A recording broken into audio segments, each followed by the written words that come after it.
And if stragglers come, Richmond is there. My place been certainly it's advantageous for them. Which side, Cyan? Which side would you like Ty on?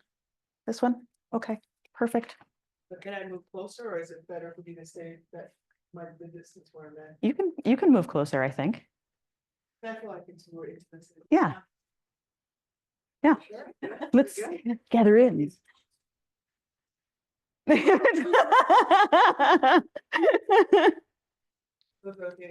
Yeah, absolutely.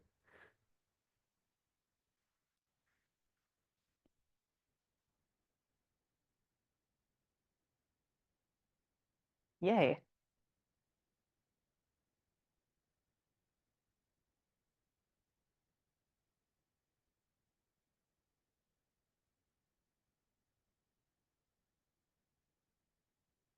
I think 20 minutes of reading, Okay. and then we'll do some Q&A. Oh.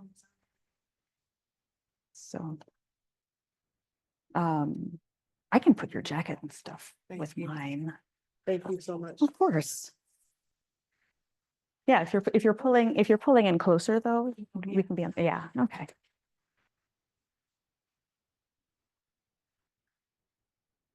It's okay. Okay. I still wish we'd like sit in a circle. I know. I mean, we could all just like scoot the chairs completely and like and just revamp life. Picture me like I know it's so. I feel like we're in community, right? Like I want us to see each other, but I feel like I can see everybody. Okay. It's a good small room. It's too intrusive, like I apologize. Yep. And Okay. I put down my timer just because I like to talk, so I don't want to. Oh, well, it's good. It's good. Well, everybody, welcome to the Fireside Reading Series. I'm Wendy Worden with the Friends of the St. Paul Public Library, and this is the Friends' longest running program as the Minnesota Center for the Book. It's in its 31st year, and this is our second year at Rondo, and we love to be here. We have this glorious backdrop, which makes our friends online have something lovely to look at. So hello, friends online. And we're really happy to be here. I love this library. I love having this event here. We've got a few books for sale, kindly provided to us by our friends down the road at Black Garnet. And this is Ty.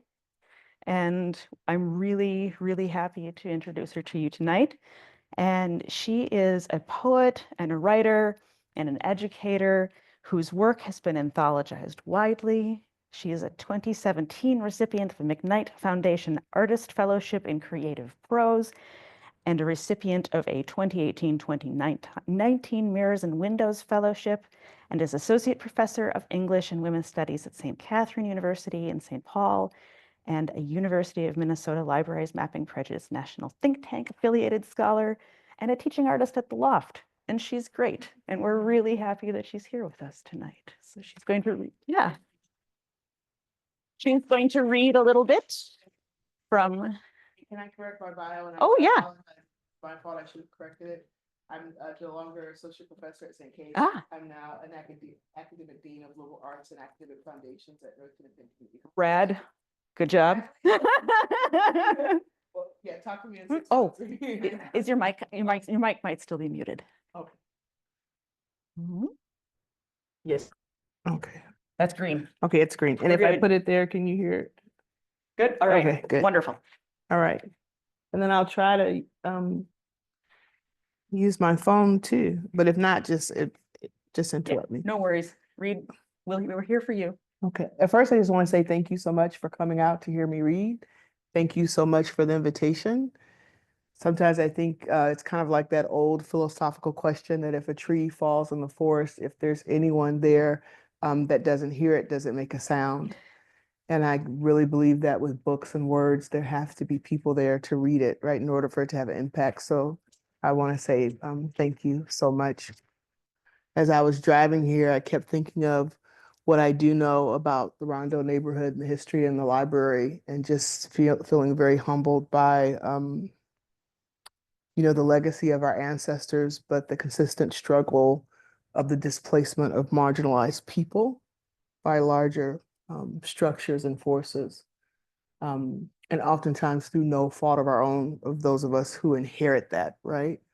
So I also want to hold space for them and to thank them and to honor them and just acknowledge, that we are here because there were people who were here before us, for the ancestors. So for all of those. I'm going to read excerpts from two essays that we talked about. I tried to think about things that connected directly to housing and displacement. So the first one is making the invisible visible, mapping racial housing covenants in South Minneapolis. This essay first appeared in the Minnesota Alumni Magazine. I was asked to interview that team, and as a result, this essay came. So it's me reporting, but it's also writing my personal narrative. 14 years ago, when my realtor asked me to wait in the Nokomis Public Library at the corner of the block while he met with the white homeowners of a 1925 cottage bungalow 2-bedroom house in Minneapolis that my husband and I wanted to make an offer on, I didn't give it much thought. I trusted him. We've been looking at homes in South Minneapolis for months, and every homeowner of every house that we viewed south of 46th Street, east of Portland Avenue, and west of Hiawatha Avenue never accepted our bids, even when my husband and I seemed to be the only buyers making an offer. When my realtor asked me to wait in the library, I didn't think about the first time that we actually saw the bungalow. We drove by it several times at night. I only thought about the softly lit wood frame piano windows that I could make out from our slow-moving car, despite the home's worn roof and peeling stucco exterior. After we viewed the inside of the home during the day, while the homeowners were at work, the high ceilings, the hardwood floors, the white and aqua blue honeycomb bathroom towel, I really like the honeycomb bathroom towel, outweighed the all too real work that the home needed, what my realtor called tender love and care. To me and my husband, with our 13-month-old daughter, the cottage bungalow was just the right size in the modest, quiet Kuwait neighborhood, which is walking distance from Lake Nokomis and city biking and walking trails, with a decent school district and park recreation center. And most important, it was affordable on my new teacher's salary. After 15 minutes, my realtor, all smiles, returned to the library with a signed purchase agreement from the homeowners, who had signed the agreement without ever meeting me and my husband. After moving in, I realized two things. One, that my neighbors were the kindest people that anyone would ever have the pleasure of meeting. And two, that my husband and I were the only Black family on our block. What did my realtor know that he did not have the heart to tell me, or that I did not have the heart to see myself? According to Mapping Prejudice, a map reveals demographic racial patterns of segregation that remain in place in Minneapolis today. Mapping Prejudice is a database building project housed in the library at the University of Minnesota. According to Kirsten Delegard, director of the project, she and her team are historians and geographers working within the digital humanities, analyzing old data with new technology to create past and present systemic structures in Minneapolis, such as housing segregation and racism. And please note that the project has now exceeded Minneapolis and Hennepin County. This mapping project is the first ever in the United States to comprehensively map racialized covenants on such a large scale. Through the use of optical character recognition software, 90% of the project's work is building the database itself. And as a result, the project is always looking for volunteers from the community to electronically search the deeds for racial covenants. Penny Peterson, a writer and property record specialist for the project, notes the importance of the project being directly engaged with the community as a partner, which keeps the methodology and the outcomes transparent and accountable. The very Minneapolis citizens affected by the data can be a part of contributing to the construction of the database itself.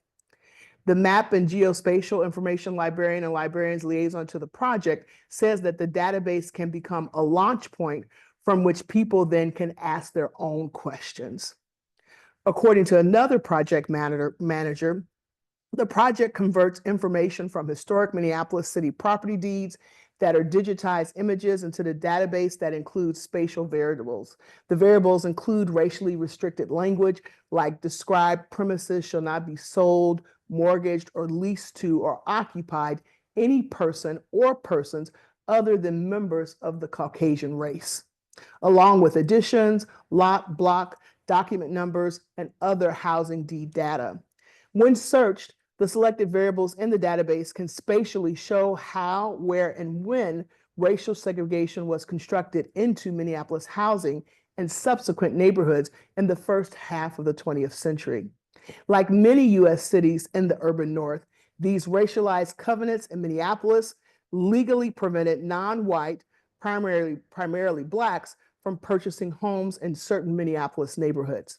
Although the Fair Housing Act of 1968 outlawed de jure racial covenants and redlining, a different form of discrimination ensuing from and cumulative to racial covenants work to structurally create and embed the de facto racial identity, housing segregation, and subsequent racial disparities in Minneapolis and in the United States that unfortunately remain today.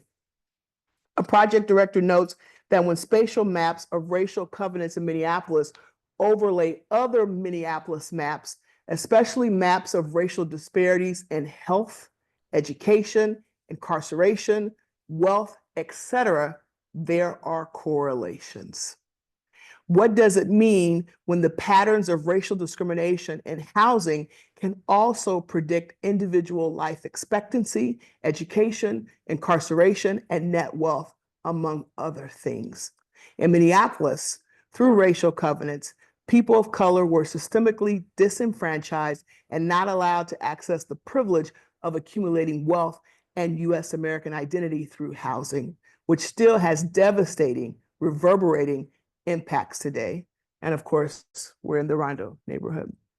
Segregated neighborhoods negatively affected Blacks and whites. Blacks experienced the subsequent social disparities at micro and macro levels, and whites developed implicit bias at a conscious and subconscious level, which worked to solidify a racial social hierarchy and identity constructs of people, places, and spaces, so that long after the racialized covenants were outlawed, they still are in effect in Minneapolis, as in my neighborhood in Nokomis. And like we were talking about earlier, it normalizes it. So when you look at it, you think, oh, this is just the way it is.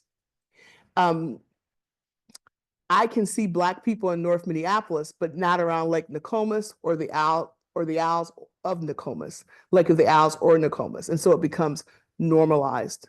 Ultimately, mapping prejudice as a project becomes a resource. And the spatially mapped answers to questions asked can be placed in the hands of activists, lawmakers, community members, and other stakeholders to positively affect education, public policy, and hopefully change, transformation, and equity. The legacy of racial covenants in Minneapolis is racial segregation, and the negative effects of structural racism in the city and the state are widespread. According to a 24/7 Wall Street Journal, Minnesota has the second largest racial disparity in the United States, with 21.7% of Blacks owning their homes compared to 76% of whites. And I just want to note that that was from 2017, the citation, the source. In a sense, mapping prejudice is a form of time travel that is working to change the collective narrative of the past because it gives us a different, better understanding of that past. Kirsten Delagarde and her team are creating a database resource and a public service to Minnesota, which will unlock an aspect of structural racism that very few of us understand, but more importantly, few of us have the patience and desire to understand. Housing is key, as housing most likely determines future education, employment, incarceration, net worth, wealth, quality of life, etc. We now know that a home is not just a place where we live, It is a place where we achieve and grow into the US American dream for ourselves and our families. Literally, it can determine whether or not you live or die. After 14 years, to my knowledge, after watching homes be bought and sold in my neighborhood, sometimes on the market and many times not, we are still the only Black family on our block. And I think of this, now, because I think knowledge is shared, right? Nothing is new. If you think about intersectionality, and Kimberly Crenshaw, she's really clear. You can't see something unless you have a frame, right? It is invisible, right? Like we could look out this window and there could be a picture in front of us and we can't even see it until something pinpoints it for us. And then magically the image appears. That's what mapping prejudice does, mapping those racialized deed covenants. You get that map and then you fully even understand more what structural racism means. Until that happens, people then discount it and say it doesn't exist, it doesn't matter. When in fact, I think you can make the argument that how race was constructed, that housing was necessary to construct the very identities themselves. And then the legacy of that is infinite, right? So I have one small, tiny prick, I would argue a grain of sand. Just imagine if we could take that premise and what we could do and unfold and what we could see. Okay. How are we for time? We're good. We're good. Okay, we're good? Yeah. Okay, 7 minutes. So I think I have a wicked sense of humor, but one cannot be objective about oneself. That was a joke. I thought you were funny in this Okay, book. thank you. I used to tell my students that, they're like, don't quit your day job. Oh. I love comedians, right? The raunchier, the better, because I think comedians are some of the smartest people in terms of the critique. It's stinging, it's sharp, but of course it's not without consequence, right? And as a person who's descended of African slaves in America, Mississippi, Arkansas, we laugh in order not to cry. And sometimes we feel guilty for that humor. This essay is about George Floyd, and I was invited to be a part of this collection that originally appeared in the Minnesota Historical Society collection. And I think it connects to racialized deed covenants and segregation. And I hope I'm not being redundant, but just kind of in a surface level. And I say this as a kid of a cop, so I'm not trying to disparage that institution. But if you think about racialized deed covenants create segregated neighborhoods, what institutions do the work of making sure that those boundaries are in place? So it's not just construction, it's not just mortgages, it's not just laws. It also then becomes the police. So then what violence occurs in order to make sure that that boundary line remains. And so in thinking about that, I also joke about being fifth generation Catholic, because yes, I have issues. But of course, as the first person narrator, we are unreliable, and that's okay because I don't pretend to be reliable. It is just my perspective. It doesn't mean that it's right. But without being overly narcissistic, I try to provide everything that's created how I see the world so that maybe you can better judge whether or not you want to take what I say or whether or not you want to leave it, right? And I'm old school. I always feel like if it works for you, take it, right? Do with it what you will. My prayer is that it has some utility. If not, let it roll off your back like water. I also wrote this at a time when I was a professor at St. Kate's, which I actually love my time there. And oftentimes, and I think if you have a marginalized identity, especially if you're a Black woman, you experience stuff every day and you're like, you can't make this stuff up. You're like, are the writing gods just giving me things to write about? You know what I mean? Like, here. All right, so I'm going to jump around because I only have 4 minutes. All right. Take your time. Okay, so what's understood don't need to be explained. And I think the subtitle is sometimes gifts come in ugly packages. And I don't think that, I've just realized that didn't make into the essay, and maybe that's better that it didn't. On a Tuesday, just 2 weeks into the fall of 2017, when Brent P. Adlers, a white male security guard, was shot and wounded while patrolling a heavily wooded part of the St. Catherine University grounds. Y'all remember that? Yeah. Okay, we can call and response. Mhm. Okay. It was 2 months and a year past the shooting death of Philando Castile by St. Anthony policemen and the start of my second year as one of the few full-time African-American tenure-track faculty members in the entire university. As I sat in my early 20th century high-ceilinged office, romantically gazing out of my large picture window, I wondered if it was the same security guard who mistook me and my Tanzanian American husband for janitors over a year ago as we excitedly worked until late into the night to move me into my new office.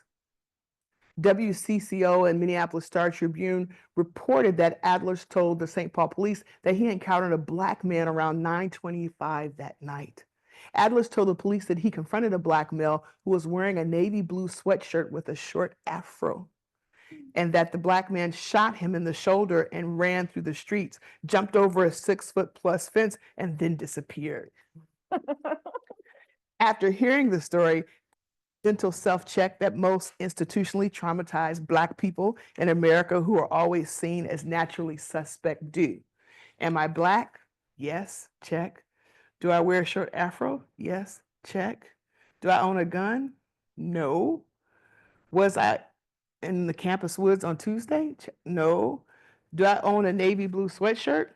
Well, I wear a nice navy blue top sometimes, but I'm sure it can't be mistaken for a navy blue sweatshirt, right?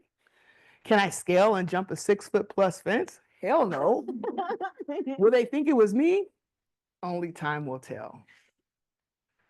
In response to Adler's initial report, the New York Daily News reported that 55 officers, like peep this y'all, 55 officers, and I'm quoting directly like from the newspaper, 55 officers, a Minnesota State Patrol helicopter, and 4 K-9 units responded to the crime scene to apprehend one person. And then, I'm not negating gun violence, right? That's real, right? The university was put on lockdown while law enforcement officials searched for the hostile shooter until an all clear was given. All the while, the historic and highly racialized, segregated St. Paul neighborhoods of Highland Park and McAllister Groveland and their various businesses and schools were on high alert. According to a CBS Minnesota report, the shooting incident had residents fearful that a suspect was on the loose and they could be victimized at any moment by a Black man running and hiding in neighborhoods that are more than 79% white and 90% white, respectively, as a direct legacy of racialized covenants. By midnight, the St. Paul police said that Adlers was in a local hospital with non-life-threatening injuries. And according to the Star Tribune, no one had been arrested, but there was an active search for the suspect. It was an expected micro Minnesota, macro national narrative. A foreign, unlawful Black body perpetuates violence, makes life unsafe for lawful white bodies, and that Black body must be caught and stopped by any means necessary, i.e., deadly local and state law enforcement. No one publicly seemed to question the narrative for at least the first 24 hours. As Rachel Siegel reported in the September 15, 2017 edition of the Washington Post, almost 3.5 hours after the event, the St. Paul police released tweets and said that the search has concluded, no suspect located, investigation ongoing. Internally, the police were already doubting the security guard's story, and as a result, they never released an official statement that the suspect was a Black male. However, audio from the police scanner traffic posted by the Minnesota Police Clips was widely shared on social media. That audio included identifiers such as the fabricated suspect's race, navy blue sweatshirt, and afro. The official St. Paul police tweets never specifically stated that there was no threat from a Black male assailant or that a Black male assailant did not exist. I thank God that my husband was not in the neighborhood that night, coming to pick me up from the university or going to Kowalski's grocery store that we frequent in St. Paul. Imagine what could have happened to any Black person unlucky enough to be anywhere in that neighborhood during those initial hours after the shooting had been reported. The following day, students and community members were understandably shaken and needed to be calmed and counseled. The entire school met in the campus chapel with the university administrators for support and answers. As the chapel overflowed, I, like many faculty, staff, and administrators, gave up my seat on the church pew for students and took my place standing along the back wall of the sanctuary with my colleagues. As we watched and listened to the university officials deftly field questions from frightened and concerned students, they answered that, quote, sometimes gifts come wrapped in ugly packages, end quote. And I was like, wow, it's going to be a great essay, right? Like, you can't make it up, right? I did put it in quotation, so I gave them credit.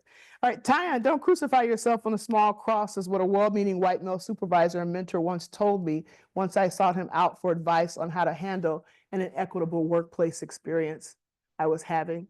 I was low-key being bullied by a white male employee who was my counterpart, but seemed to have an ongoing problem with my having more education and consequently earning a higher salary than he did.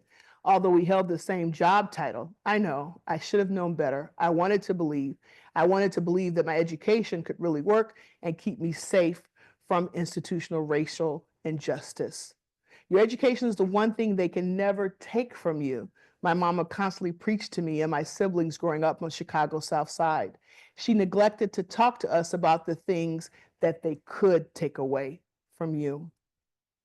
My white boss advised at the time assumed that my workplace crucifixion was inevitable. Yet he implied that I had a choice in how I would sacrifice my Black body or my Black life for others. He was saying, yes, Taiyon, what is happening to you in the workplace is not fair, it is wrong, but let this one go. You will have bigger fish to fry. Another Catholic reference. You can laugh. Meaning that some inequity and injustice is acceptable, may be necessary for success in daily life in our societies and cultures and institutions, right? What's understood don't need to be explained, right? It's me trying to make sense of why do we continue to sacrifice bodies? Was he saying that my direct experiences of racism, sexism, and other forms of oppression as a Black woman are necessary in order to maintain workplace, read institutional social peace and order? I left that white boss supervisor meeting feeling that one day there would be an injustice so big that I would pick up a really big cross for it, do the right thing, and eventually die. Death on a cross for whose benefit? Is this the gift? Who's the recipient? One lump or two? I felt like the 1950s cartoon character Pete Pumbaa, you remember him? When Bugs Bunny invites him for tea and asks him how many lumps he wants. Pete Pumbaa is trusting and assumes that his host, Bugs Bunny, is offering him sugar to sweeten his tea. Instead, Pete Pumbaa ends up being beaten in the head. I left that job and returned to classroom teaching. And then I go on to kind of talk about Thomas Jefferson, and I have a slight crush on him. I find him very interesting as a historical figure, and I love history. I'm not necessarily interested in demonizing people, but I think it's always interesting to look at people as humans who are flawed and what can we learn from their mistakes, but also seeing him even in his flaws as completely American, right? USA American. And if we could see that, then how could we see our own flaws as Americans, right? There's a better way to remove the obscuring illusion of institutionalized white supremacy to see the reality of Black people in America. We should accept that some Americans consciously and or subconsciously have been socialized to believe that the direct or indirect social or literal death of Black people is central and necessary to their individual financial and national success and identity. In an 1820 letter about the conflicts of slavery and states' rights, Thomas Jefferson, right, who's the third president of the United States, wrote to John Holmes that, quote, justice is on one scale and self-preservation in the other, end quote.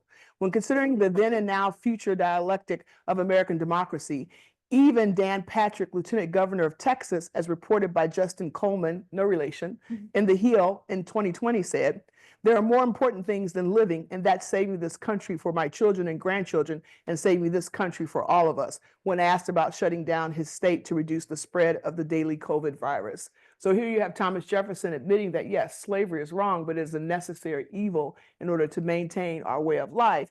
And of course, during COVID, you had lawmakers very openly saying it doesn't matter if hundreds of thousands of Black people or brown people are dying, right? There are things that are more important. That's an interesting structural thing to consider. I think you can also relate it to segregated housing, right? What are the things that we put up with Considering the death rate in America has exceeded 400,000 as of January 2021, and I was writing this, I think, when we were coming out of COVID, and Black and Latinx and Native Americans are twice as likely or more to die from COVID-19 than their white counterparts. It is highly problematic that the majority of Americans still don't see racial disparities in healthcare and life outcomes. What Lieutenant Governor Patrick was really saying was that the lives of my children and grandchildren are more important than the lives and safety and health of Black, Latinx, Native people. And letting Black, Latinx, and Native people die killing them saves this country for us, not them. Black and brown people have to die of COVID-19 in order for me to generate revenue and to save a way of life within a capitalistic economy at all costs, then so be it. The cost is always the death of the Black and brown body, and that body is the gift. So many white people in America, from Thomas Jefferson to Dan Patrick to Minneapolis police officer Derek Chauvin, are willing to take and accept that gift.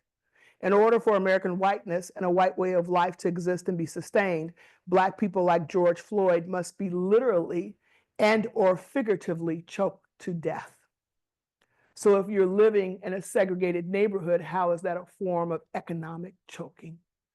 So it is literal, but also figuratively a metaphor for lives of people who are disenfranchised. So when you say, I cannot breathe, what are all the ways in which people don't have access to life, to oxygen? Black children must drink lead water, breathe mold from within segregated homes, receive substandard public education that tracks them into incarceration like sheep to slaughter. Black women must be strong, brilliant, and overqualified and work twice as hard to receive no credit and less pay. They disproportionately remain in generational poverty, have a lower life expectancy than their white counterparts, are more likely to die from hypertension and other preventable diseases caused and exacerbated by sexism and racism.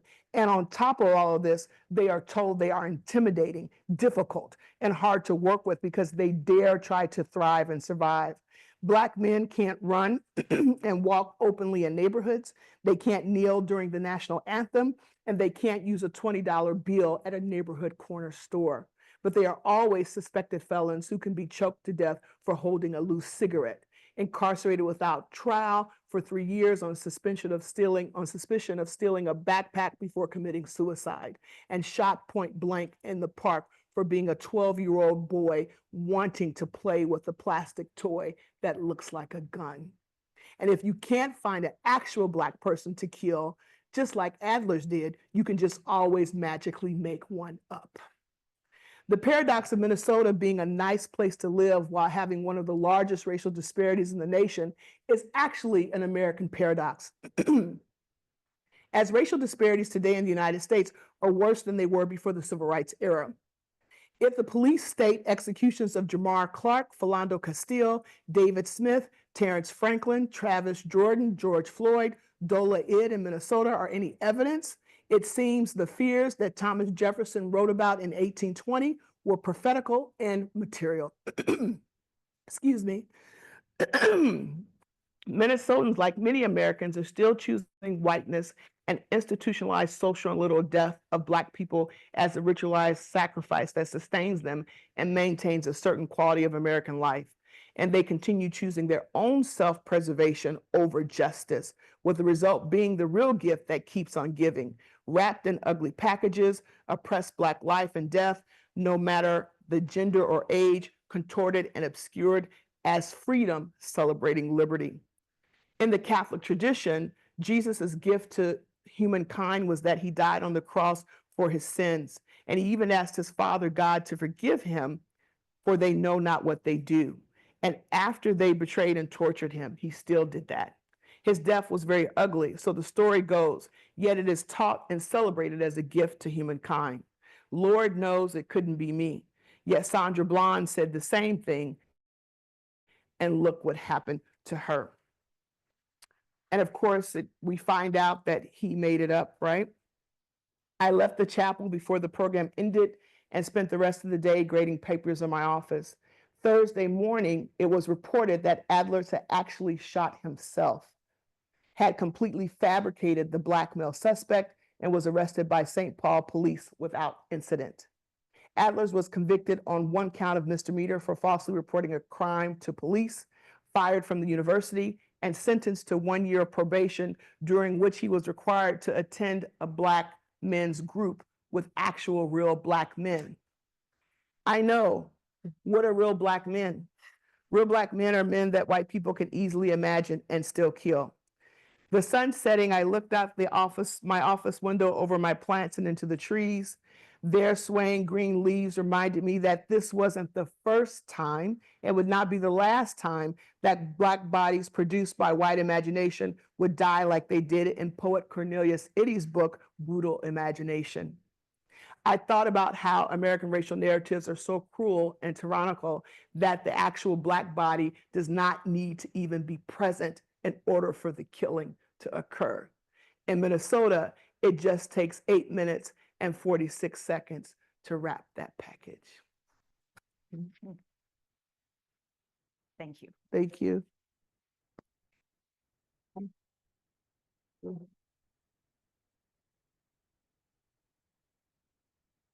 I certainly have some questions. Do you want a beverage? Oh yeah, that would be Yeah. great. Thank you. Like before we do that. It's like a movie, like I'm running from the cold and it keeps like chasing, like, we're not gonna let you go. Thank you. I've got some things I could start us with, but I am certainly happy to run around the room with my handy dandy little microphone so our friends online can hear you. Is it? Did I? Ha ha ha.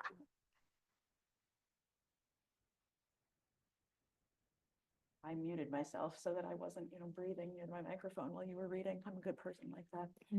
Anyway, it's still not working. That's so strange. You want mine?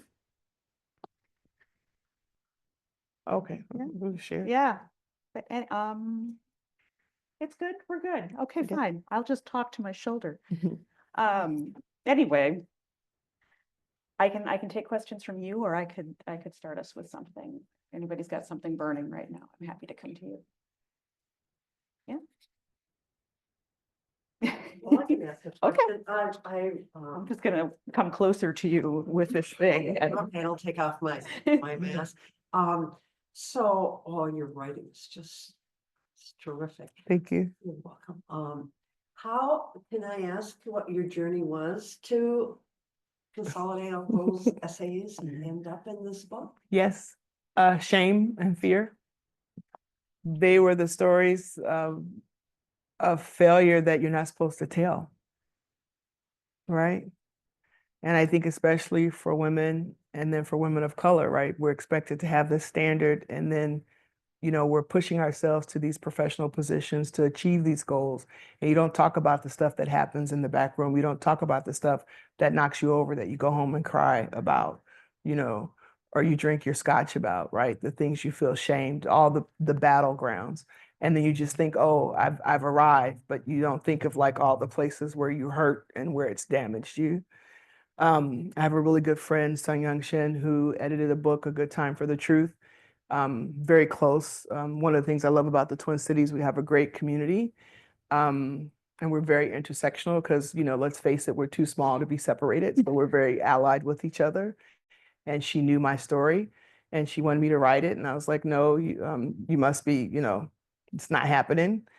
And then she came back with a book contract. So then, I had to eat, my mouth wrote a check that my ass had to cash, my mom used to say.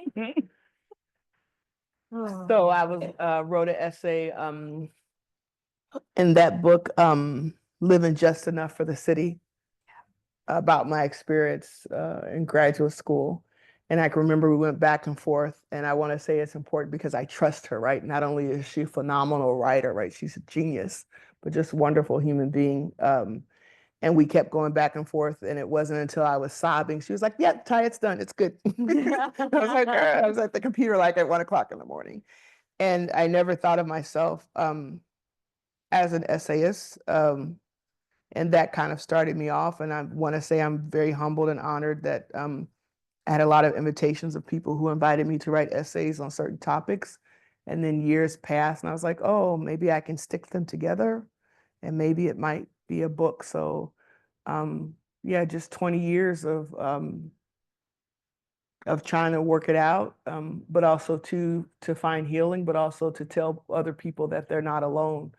And I guess the teacher in me, right? We all show up broken, and it's so easy for us. And again, especially women, we internalize that and we don't see the structure. And not that I'm saying that there's not accountability, accountability, that there's real places where the structure hurts us. And I think it's empowering to acknowledge that. So yeah, does that answer your question? Yeah. Something from the internet. I will run to the back of the room.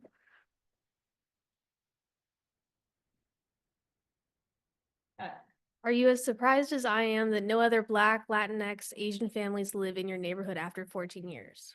Well, I want to hold space. There could be, right? Because because we know race is a construct. You can't assume the people identity based upon how they look. So let me hold that space for that. But am I surprised? No. I think I'm comfortable saying, and please feel free to check me, the data around racial disparities are still worse today than they were directly after the civil rights movement. And I think COVID proved that. And without, how do I say that? Just look at our present political circumstance as a country and look at the way in which Black people were explicitly disenfranchised. And ultimately, there has been silence. So I would say, I don't know, I'm not surprised, but I want to say I'm also hurt. And I wish I had a better vocabulary because as a writer and as a teacher, I'm always hopeful. So I want to say I'm not surprised, but I'm also, if there's a word that says I'm still hopeful. So what's the space of disappointment between having hope and then like, damn, not again, right? And I don't think surprise is the right word. I don't know what the word would be. Y'all feel me on that space? Yeah.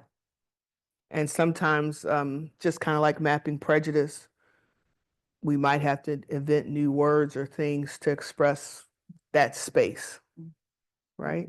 Yeah. I'm going to ask a question about space Mhm. because you do such an amazing job of, and I think it was on show in that second piece you read, of interrupting yourself but maintaining that narrative structure. And I think something in the way you've been speaking here and thinking through these things is about that space and your ability to leave space for things. And I'm not sure exactly where this question is going, so it might have something to do with what's your editing process? What's your way of thinking through the way you're comfortable with leaning into those spaces, I think, is where I'm. It's going to sound like I'm being facetious, but I'm not. Crying. But also too, like finding a thread, right? I respect genres, but I kind of feel like there's no difference between them, right? I think poetry is in nonfiction. I think fiction is in everything. So for me, it's like music, and standard English is not my first language. Growing up on the south side of Chicago, 2 generations removed from Mississippi and Arkansas. And when I was young, I was a musician. So to me, it always sounds like music. So I kind of feel like it's a song that goes back to the refrain, or it's a song that goes to the coda that you go away and you come back, or like jazz improvisation. I love James Baldwin, short essay, Sonny's Blues, and coming back to how do I connect it all together. So that's what I try to do without it being forced. And my hope is, and I hope this doesn't sound too weird, I feel like writing is a agreement between me and my ancestors, because I don't think it's just me doing it myself, that if I show up right, they will help me.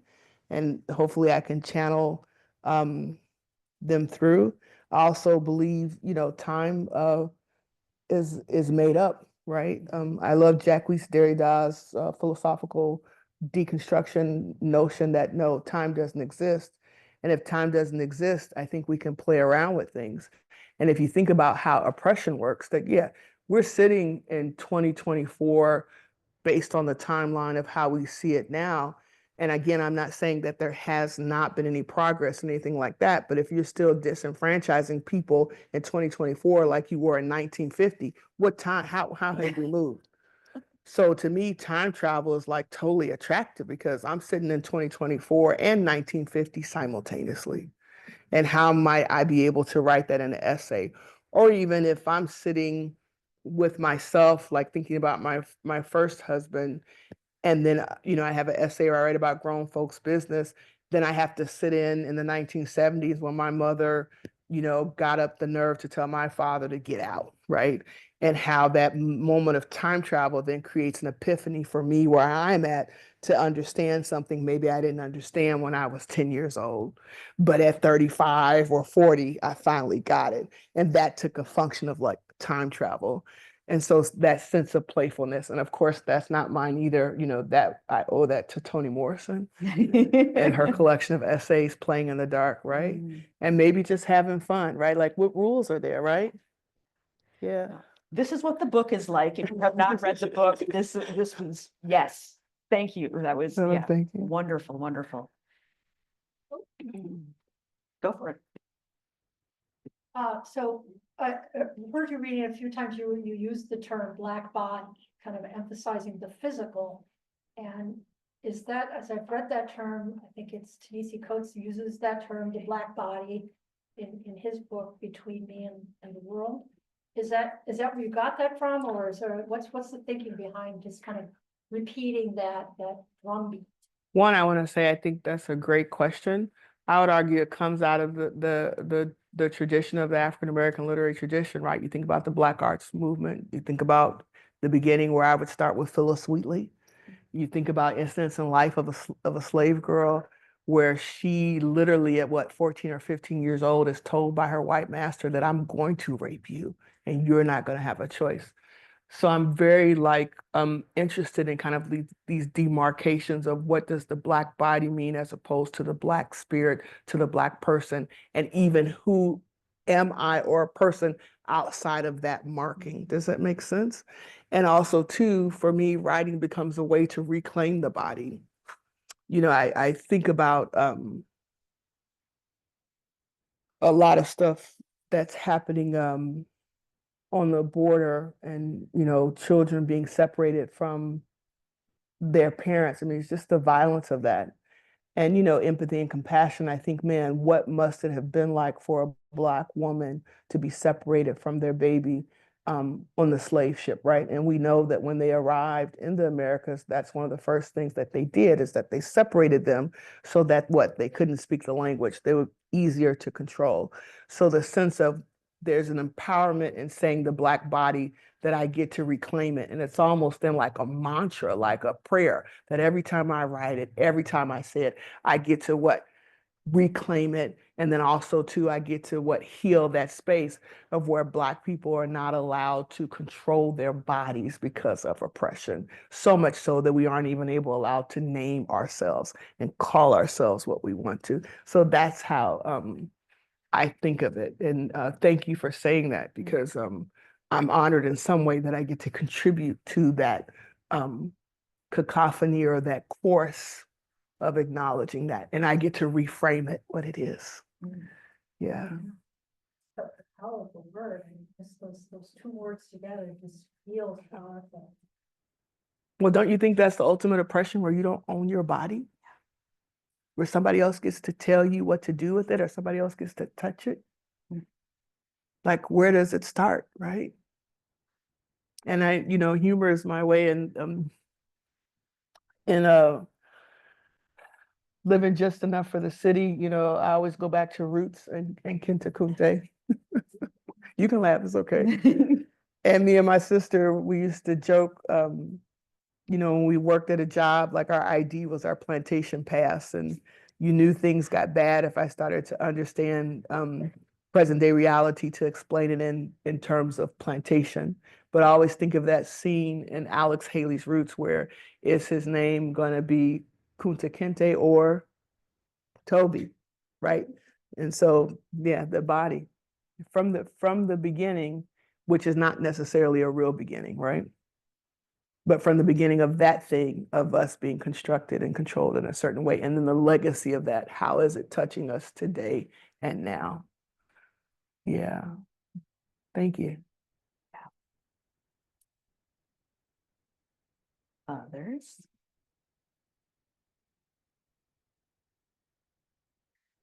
Okay. I'm going to ask about your inclusion of loving yourself as part of the writerly list of things you must do. Mhm. Read lots, write lots, and love yourself, which I thought was really, really powerful because it can be really scary to throw out all of that honesty. And I thought that was a really simple but powerful addition to the sort of writer's credo, I guess. Yeah. And I want to say that I'm still working on it, right? So please do not use me as a model. It is very hard. So I'm trying, and words are like the first step of like trying to release or claim that intent, right?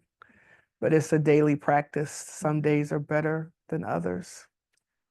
Yeah. I wanted to bring it into the room because I thought it was really, there's something in what you're doing in this book in terms of what you're saying about time and what you're saying about reclaiming and the repetition of things. And you say in the introduction that you're not setting out to tell a chronological story, but the flow of this book, forwards and backwards and in on itself, is that sense of claiming and naming. And it's a lot of, for me anyway, a lot of essay books are things that you can just sort of read piecemeal, and I just dove into this one and wanted to stay in this voice. So thank you very much for that. Oh, thank you. And I also thank University of Minnesota Press and my editor, Eric Anderson. I think he was my reader.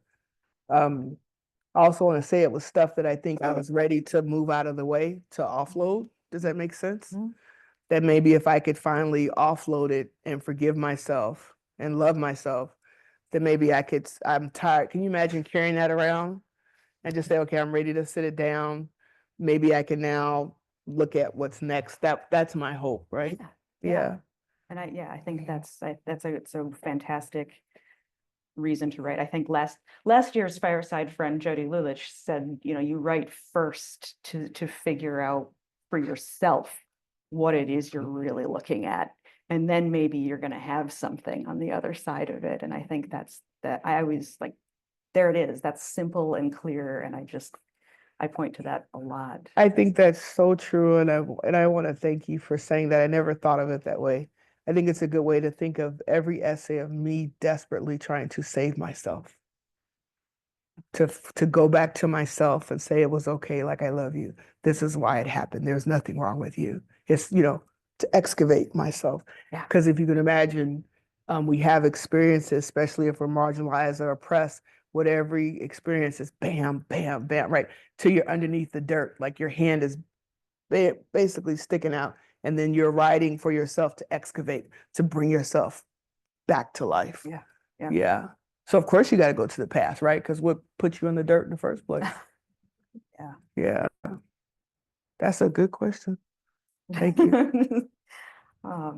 Anybody else? We're closing in on time. And you can ask me whatever. I won't be offended. 2.5 decades being a teacher. So.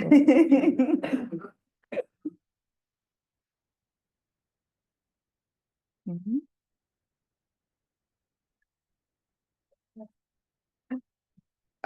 Working on a book called Witch Wound.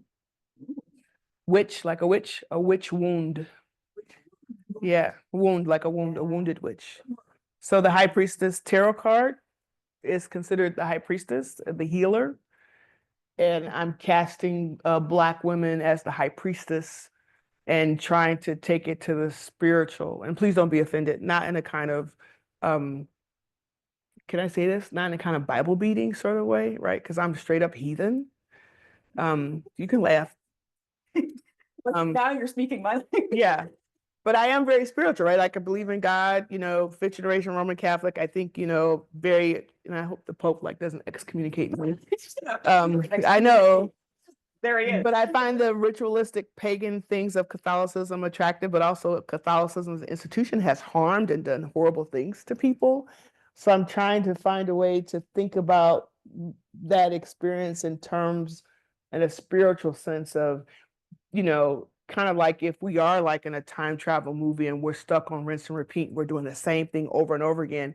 If everything we've done hasn't dismantled it, then maybe where does the conversation have to go in order for us to finally dismantle it? It's almost like now we're on the precipice of changing as a nation, as a country. What's going to be that thing that's going to get us through? Is it going to be sheer grit, or is it going to be taking it to a spiritual level of thinking of each people as human beings, right? Thinking that level. So the high priestess is the person who comes in and heals, right? And I think of Black women throughout history, right? We started with Phyllis Wheatley, right? Rosa Parks. Think of all the Black women who have literally fought for democracy, for the ideal of this country. And every single time they are betrayed and wounded. That is called a witch wound. And I want to write into that notion of Black women in the frame of a democracy republic, of which I am a part of. Just, I didn't choose it, right? Because of course, definitions are oppositional. I can only define freedom based on what you told me freedom was, right? So looking at that frame and Black women through that positive frame, and maybe thinking about it. There's a quote from a documentary. Is it called Lowndes County? Am I saying that right? Is it Lowndes County? Yes. And is it Ruby Sales? At the end of the documentary, and I'm telling y'all gotta watch it. It's just amazing.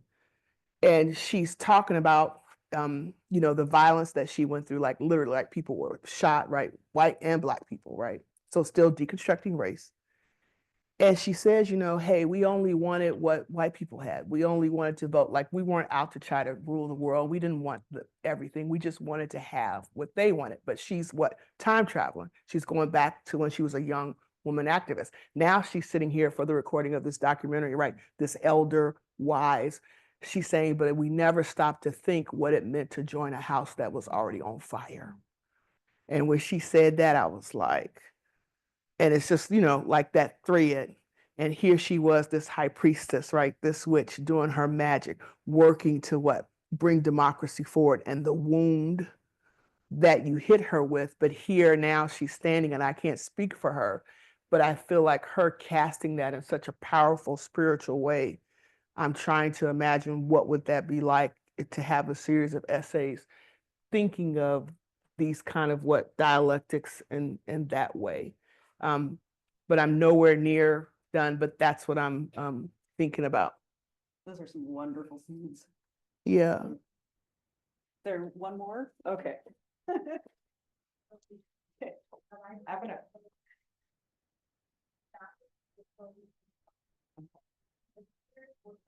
Thank y'all so much for coming.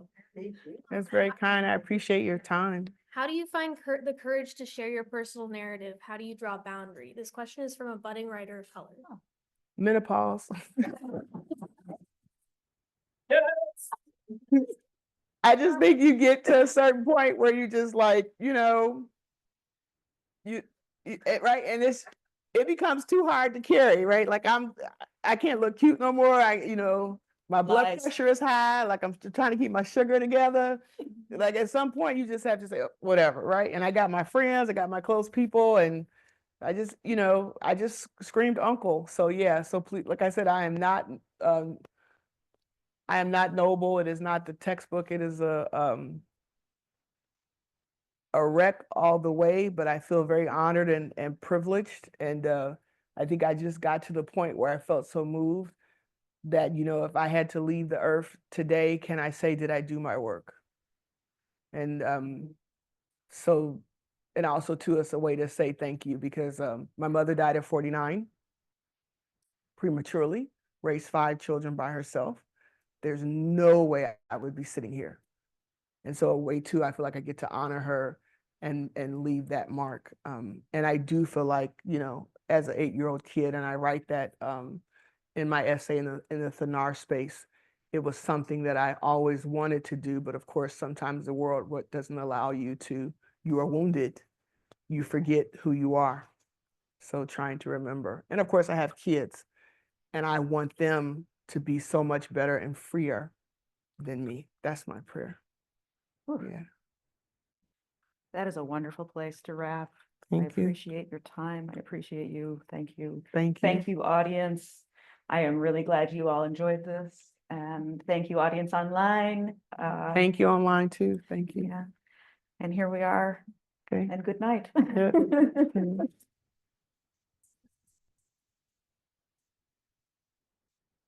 Thank you guys for coming. Bye-bye. Thank you. You know, I didn't check. We had, I think, 80 registered.